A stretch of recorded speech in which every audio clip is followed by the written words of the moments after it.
figured he would jump. Thank you, Madam Clerk. Good afternoon, everyone, and thank you so much for joining us for the workshop to discuss the Marion County Community Services Community Development Block Grant, Home Emergency Solutions Grant, State Housing Initiative Partnership 5-year plan. And today is December the 5th, and we are in the Commission Auditorium at 601 Southeast 25th Avenue, Ocala, Florida. I would ask those in the audience, if you will please turn any of your electronics either off or on to vibrate. If you need to take a call or have a conversation, if you'll please step out of the auditorium to do so while this workshop is in progress. So if you'll please stand with me. We will have a moment of silence as it is the National Day of Mourning on behalf of President President Bush.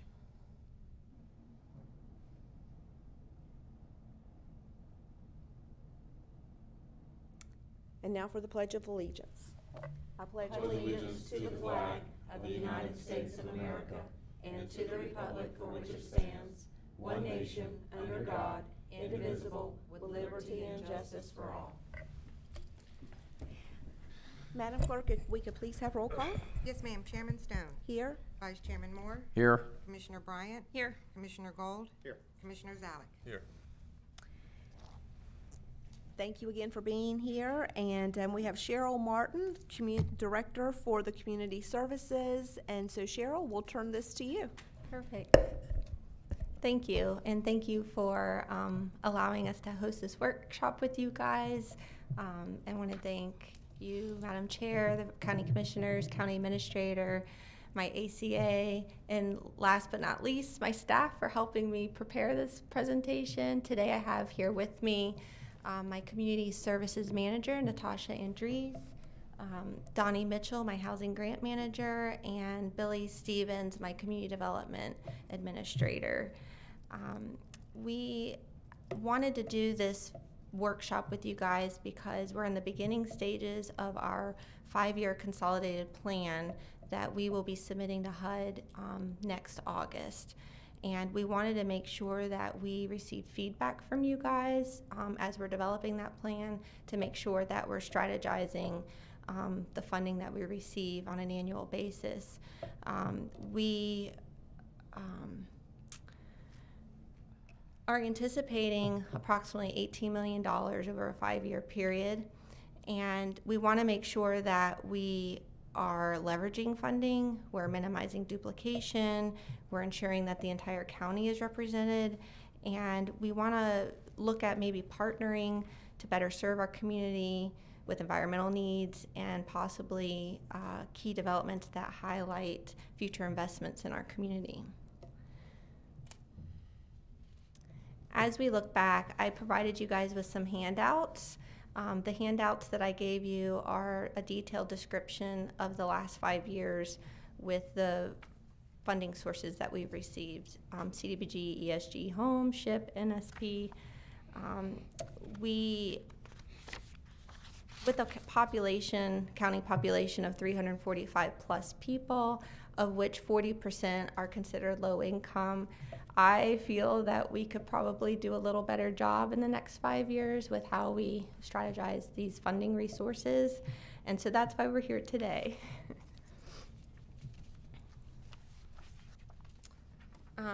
Before I go on to the next slide, I wanted to show you how much we've spent. We've spent approximately $31 million, and we have served 41,000 plus people.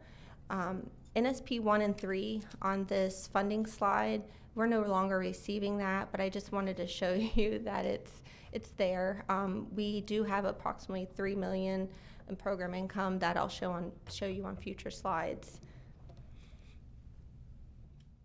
I also want to mention that the 5-year consolidated plan includes all the federal funds, CDBG, ESG, Home, SHIP. I'm including in here because it's a funding source that we have that we can leverage with the other funding sources. That is submitted to the state on a 3-year cycle.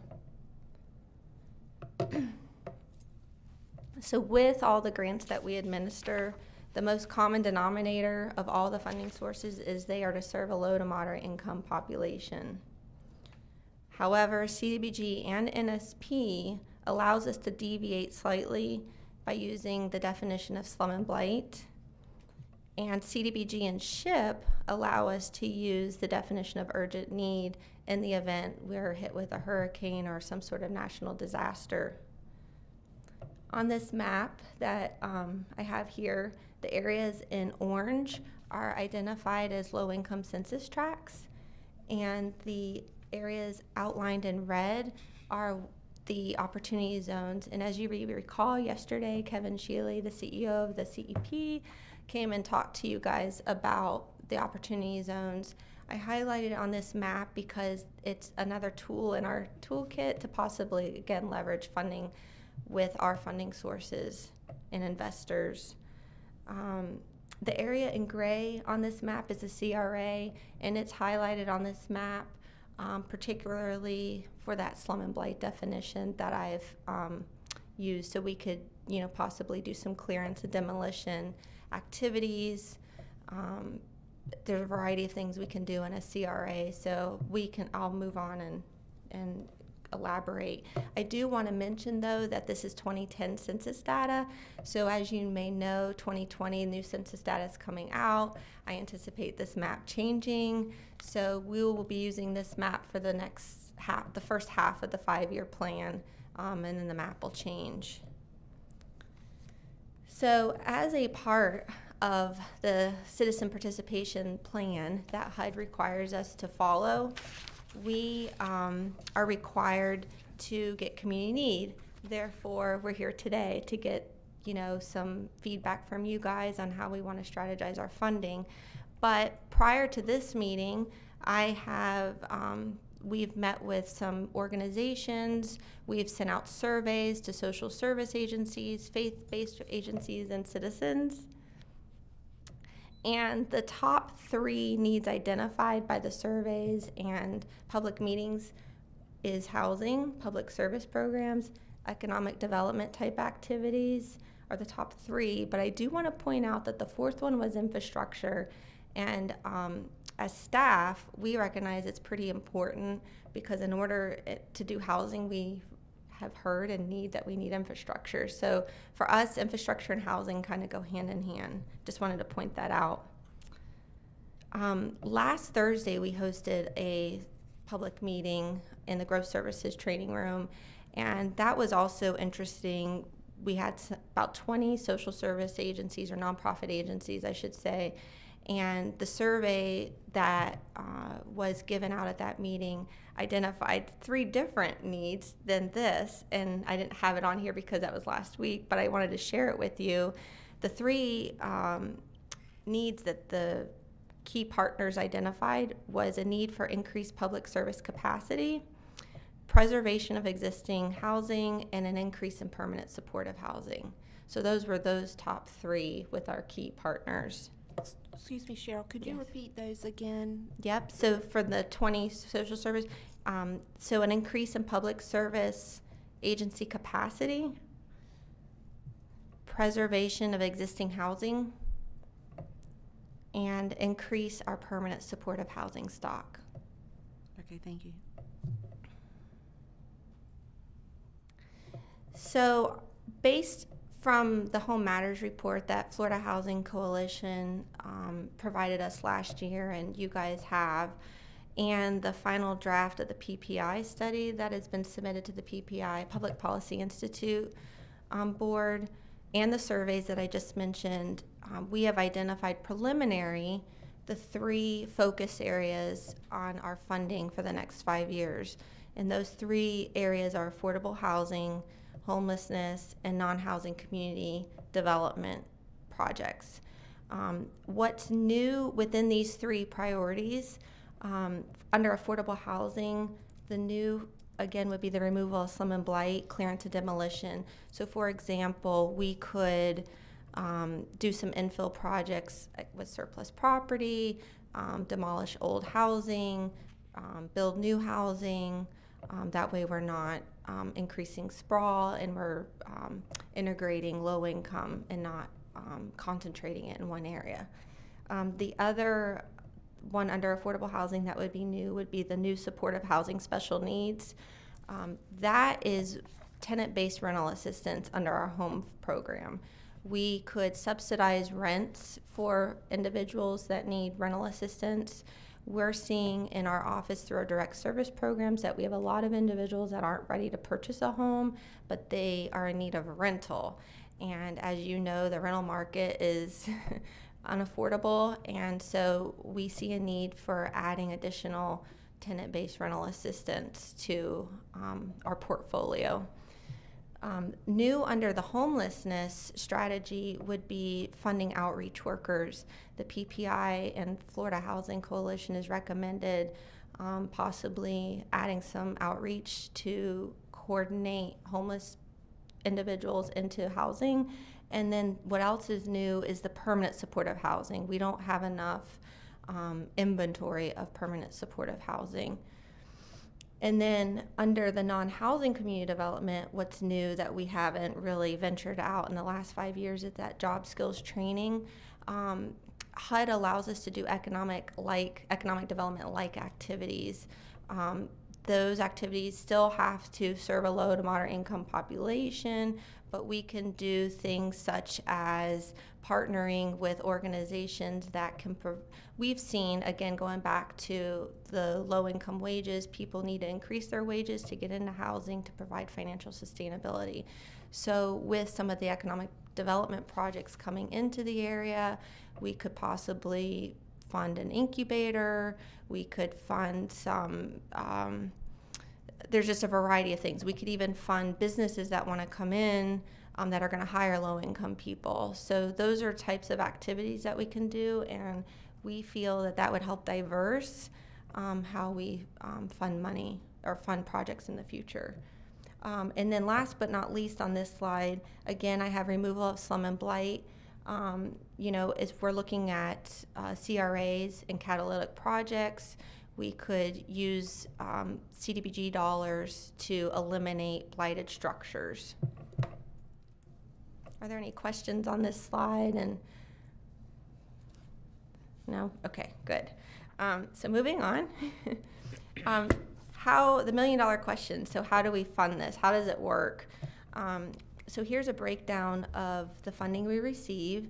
I do want to mention that all of the amounts on this slide include our county administrative cost. So you're really looking at about 13 to 15 million available, and I say that because the 3 million of NSP dollars are not reoccurring. So out of the 18 million minus the administrative cost, we're looking at about 13 million available for projects. And so with that said, the activities that each grant could fund as it relates to the 3 recommended strategies of affordable housing, homelessness, and community development. For affordable housing, we can use CDBG home SHIP and NSP dollars. Homelessness, we can use CDBG home ESG and SHIP dollars. And for community development, it's predominantly CDBG. However, the other funding sources are a leverage to make community development type projects happen. So, well, kind of. Yeah. The needs that have been identified in the recommendations, could you take it one step forward and then where you've got these charts, Yep. and then place them into these eligible activities so that we could see, you know, the affordable housing, well, duh. So the good news is I can make a copy of this for you. I did do that because I anticipated that question. Okay. What I didn't do was break out specific amounts for each activity because I wouldn't want to tie us down. So let me back up. So we're in the identifying the needs and assessment, and in January we would like to do our request for applications for partners to apply for this funding. So what we could do is prioritize in that application types of activities that we want to fund. And so depending on eligible projects and what comes to us, we wouldn't want to lock down a specific dollar amount per activity. But I'm happy to give this to you if you want to see that. Or do you want me to? You could send it later. if Okay, you want. perfect. Send it to all of us. Yes, Okay, to all of us. perfect. That's great. Great, Thank okay. you. Okay. So again, I just touched base on that on this slide here. So our fiscal year, the federal fiscal year falls in October. I did not mention SHIP's fiscal year. Again, it's a 3-year cycle, and they're on the state system, so they're June to July. But October was our fiscal year. Right now we're in obviously November, December. We're identifying the needs and setting our priorities for funding for future applications. January, I want to say at the end of January, we will be publishing a request for applications for nonprofits and for-profits to apply. February, we're going to host some technical assistance workshops for our vendors to come and learn how to apply, and then they'll have until April to submit their applications to us. We'll score them with a scoring committee, and June, we will begin drafting the consolidated plan and the annual action plan. And then July is the public hearings. In August, we actually submit the plan to HUD. And funding won't become available to us until October of 2019. And typically, just for an example, I put that in there as a approximate time because we're in December now and I still haven't received my funding for CDBG. So but just a guideline. So that is all I have today for you guys. Again, I just wanted to bring you into the beginning stages of our planning process, and if you guys had any feedback or direction as we begin doing applications. I'll bring it to the board. Do you have any questions? I have one question. If we were to begin to call affordable housing essential housing, would that have any bearing or any impact on the grant monies that we receive? No. How we would refer to that? I mean, we could do affordable housing and then explain, we could give a definition of essential housing with the affordable housing definition. Commissioners, I was talking with the commissioner outside of Marion County, and that is a term that they've begun to use because as they began to do some projects in their community, affordable housing seemed to have a more negative view from the public's perception, so they reworded it to essential housing, and technically that is what it is, essential housing, and so I'm bringing it to us to give some consideration for that as well. I'm seeing some head nods. I'm fine Oh, with that. yeah. Yeah, I'm good with it. Yeah. Okay. Call it Okay, whatever you so want you want us to change our It's- words from it's the affordable to same thing. essential? It is the, Okay.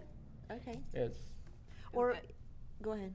Madam Chair, does it affect anything when we have to apply for any grants or anything like that if we're not calling it what the federal government calls it?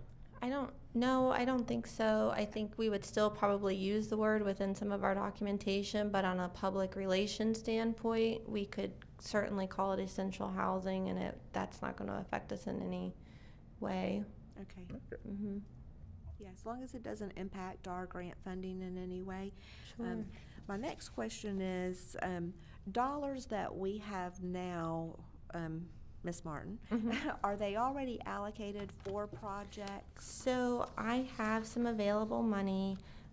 That's how we're able to fund the Blue Run Parks and Rec project. And there has been some conversation about possibly the city of Ocala applying for some funding for the pavilion that was mentioned for an intake center with our homeless. But other than that, I don't have a lot of overflow. Maybe without going, I could get you that information for sure. But all the 2018, pretty much everything's encumbered. Okay. What I would like to see, and mainly this would be for our legislative session, as we start talking about one of our housing initiative priorities with our state legislators to say, you know, these are the funds that have been allocated to us, and these are the dollars that have been spent, and these are the dollars that are already allocated to be spent. Sure. So that they recognize we don't have a stockpile of money that's been given to us, and we're just looking for projects. Right, right. What I will tell you is our home money is probably one of the most challenging grants for affordable housing because there are so many rules and regulations associated with it. And that is one reason why I would like to add the new strategy for the tenant-based rental assistance. We've been just having a lot there's so many restrictions with community housing development organizations. You know, there's 15% of the funding has to go towards that, and it's getting developers to want to participate in that source of funding has been a little bit of a strain. So I did want to clarify that's why we wanted to use the tenant-based rental assistance to kind of keep money flowing, not just to throw it away, but just to diverse how we're using those dollars. Okay, thank you. Well, in the information that you're going to share with us, that's going to share with us that dollar value that's still out there as well, right? So I have a various areas. Yeah, so I have a breakdown of how the 5-year funding cycle could look like. So yeah, I will clarify it within that. Okay. What that looks like. Very good. Board, do we have any other questions, comments? I do. Yes. I would like to at least dive into a conversation where we talk about, you know, instead of spreading this money out like we've been doing over, you know, a lot of different projects, all really good, seeing what the possibility is to leverage those dollars, though, to do something bigger in our community, especially with the CRA and drawing down money. You know, there are some other places, for example, like Encore in Tampa and other areas. I don't know that, I mean, our demographic and size is not going to be that big, but the projects are really great. And what they're doing is they're drawing down multiple different but they're using their CDBG money. They're drawing down federal tax credits. They're drawing down they're drawing down all kinds of different money. Of course, it would have to go through probably a housing authority, so I'm not sure exactly what the right pieces are of it. Our Housing Finance Authority, so they're Sure. having their strategic workshop Right. tomorrow, and we have a board member here today. So you're right, and I spoke with planning and talked to them about the CRA. I personally like to do a mixed use type project in the CRA where CRA dollars, CDBG, SHIP dollars could be leveraged so that if we're doing a commercial / residential complex, maybe a portion are funded by SHIP, some of it's funded by CDBG. The interesting part about some of these developments, and Commissioner Stone, I know you've gone and seen some of them as well, is that 2 of the entire buildings in Tampa are age restricted. They're over 55. Many of these folks are, you know, struggling, and then they move into these really nice facilities, and they're there for the duration of their time. And then there's also mixed use. Part of the federal grant was they had to have even some education, so the bottom part of the building has where some of those kids are going to school, kind of a VPK, but a federal program. So there's just a lot of things, and you can't tell which ones are market rate versus which ones are affordable, and it's not more than, I think the number was 50% or Correct. 60% or less than or were affordable technically, and then there was lots of market rate, and then there was mixed rates depending on multiple situations, and then the site next door is going to be a grocery store. The 2 sites next to that are going to be name brand hotels because they're moving the stadium in Tampa. You know, so I was just thinking that, you know, lots of people want to see in our CRA those hotels changed into something different, right? And a partnership with that, with market rate, with some market parcels, along with some affordable housing mixed in. And I think in our community, we certainly need some age-restricted units. Would be a phenomenal asset to our community in the long term. So if we're going to think about planning, we're going to think about strategic plans, what do we look like in 5 years? Could we put a project like that together? I think it's worth at least goal setting toward that. Yeah, I totally agree, which is why I wanted to see those dollars and what we could use them for. Yes. Yeah, no, I fully agree. I've had some conversations with some seniors and a lot of the rentals that we have. Yeah, they're not suitable. They're not suitable. They're, when you get into multi-levels, there's not The elevators. accessibility, I mean, right. accessibility is huge. Upstairs. And so I definitely would agree with that. Yeah. So what we can do is in our application cycle, we can certainly mention that and give extra bonus points to projects that come before us. As we have timeliness, one of the strategies we would like to do is have backup projects too, so that we're not getting in a bind with expenditure deadlines. So obviously prioritizing projects that could do this, or maybe even staging them out, right? So maybe it's an acquisition of a building, and then the next year it's working with the developer to do whatever they need to do, or putting in sidewalks or roads or water and sewer. So we do want to make sure that we're consistent with the 2035 vision, making sure that we're looking at this map and making, that we're not adding to the problem of sprawl, and that we're, focusing our dollars in a more focused area. So that's a good direction, and thank you. Well, and I think what you're hearing is we want to be aggressive with that. Okay. Is what I'm not, hey, it's available, but we want to actively pursue something like that. Okay. At a higher level of intensity, I believe is. So I mean, could we get? I think what the first goal would be is maybe to have our folks that are on the finance committee for us, especially, maybe we can take a look at what would it take to acquire a couple parcels right there in our CRA, what it would look like, what would it look like to redevelop that area. Okay. Because now we have two goals, right? We want to see redevelopment, and then we want to see, could we take those parcels and use them and mix them up so that we Sure. have a mixed use PUD out there that has both an opportunity for the private sector as well as a market developer.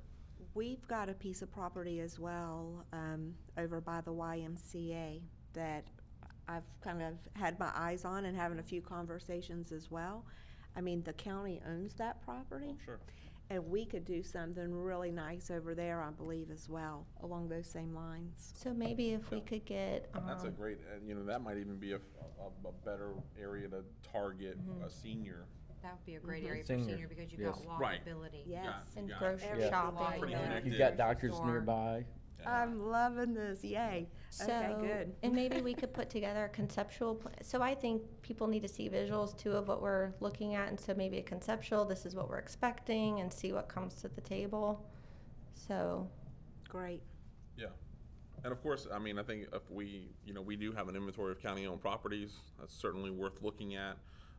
Whether that's and maybe having the best goal of, here are some that we could, just liquidate so that we could put that funding into these other areas we want, or maybe it's better that we actually look at some spread out okay. projects over a couple different areas. And if we can fit anything in, of course, in the corridor or in South Summerfield, if that makes sense, then that's where those are. But they don't fit our description as well. That's kind of the issue, right? I mean, they don't fit in those. So do you guys have priority areas that you would like for me to focus on, or do you want to do it based on what the grants allow? I think the CRA is Yeah, where we CRA. would. Yeah. Okay. That's what I was Personally, I think the thinking. CRA needs the most redevelopment. And then I think Commissioner Stone had the second option. Okay. Would be, especially if we could target seniors there. Again, wherever it fits in, wherever we have the opportunity, I think if we set up the goals and then we see what comes to the table from the private sector. Would there be more funding opportunities available for us within the CRA if we were trying to redevelop a blighted area Yes. for one of those? Yeah, so the CDBG dollars. What are we calling it? Not affordable, but Essential. essential housing areas. I mean, if we were looking to do that, could we pull down some more federal dollars? Because obviously, some of those properties are privately owned Sure. and would have to be purchased. And but we can also pull down tax credits. Yeah. Right, so Because they're in the- banks, like Bank of America has a whole department for development. Yeah, and the CRA, unfortunately, the CRA is not in an opportunity zone, which was a little disappointing. But yeah, I think that we could also possibly, and I can coordinate with HUD and identify it as an NRSA Right. as far as our funding dollars, and so we could focus some dollars in there. I think the only way that Because we're that'll give us really, water and sewer and a bunch Right. of other things Right. that'll hook Everything's up in there. that area too. but quite frankly, I think the only way that we're really gonna see a major change, the only way that we're gonna see a change happen quicker is if we start focusing our efforts On that, within that CRA. That's Yeah. exactly. I mean, although agree. I am to the point where I mean, there's no more new property. I personally think that you're gonna start seeing now as because it's been moving east. Mm-hmm. And they're as far east as they can go without starting to tear down and rebuild. Yeah, Right. that's And why that's I put And I the, think that we See could be part of happen. that catalyst though. Absolutely. and that's why I put clearance and demolition in there, because We're gonna have to tear down some buildings. it's Yeah. inevitable. There's one piece of property in particular that I'd like to see us There's work 14 on. acres right next to Bob Actually, Evans, right? there's two pieces of property in particular that I can think off the top of my I head can that think I'd of love about to 3 see or us. 4. But I'd love to see us push our efforts toward, because I think redeveloping those two properties would make a huge difference. So that would be with me. Knocking down some of those hotels would give it a whole. So that's gonna be us coordinating with code enforcement, I'm assuming. Well, well, no, first of all, they're owned. Yeah. Yeah. they're I probably- mean, But I There's think not we, a- Yeah. but they've been on the market, Okay, so I think that Okay, those are so things that we maybe can look at acquisition, acquiring, sure. figuring out how to okay, do that. okay, All right, you got your homework. okay. Anybody else have anything to discuss? Any other comments? So I think with our next series of funding, I think we want to plan for what the next 12 and next 24 months look like. Exactly. What can we actually do? Right, so, Physically take down, you know. so within this so again, this is a 5-year plan, but within that 5-year plan, the first year action plan will be included in that, which would be your 12 or 24-month period. And then we have to basically budget every year thereafter for the following 4 years. But whatever we place in this plan, that's why I wanted to come to you guys. It needs to be very inclusive and to do these types of activities, so we're not having to go back and amend and delay timelines, so that we're not stalling projects or future opportunities. And Cheryl, when is your plan due? In August of 2019. Okay, so we're gonna have a strategic planning workshop next month. And I think this also could be a topic of conversation where we wanna place our priorities as well. And it would help me if you guys would when I send you this breakdown, if you guys would provide me feedback on how I do my application, because it could be that I reduce the amount of funding available to agencies on funding, if you get what I mean. So, and That's maybe, what we're asking you to do, say, if we can actually accomplish one of these projects, then okay, so, we're probably gonna need a plan that, you know, that continues to fund agencies for now, in case we can't execute. sure, so like a And, right? contingency, sure, Kind of have a contingency plan, but if we can execute, then we can put all of that money okay, into this, because we haven't done anything big enough to shake the tree yet.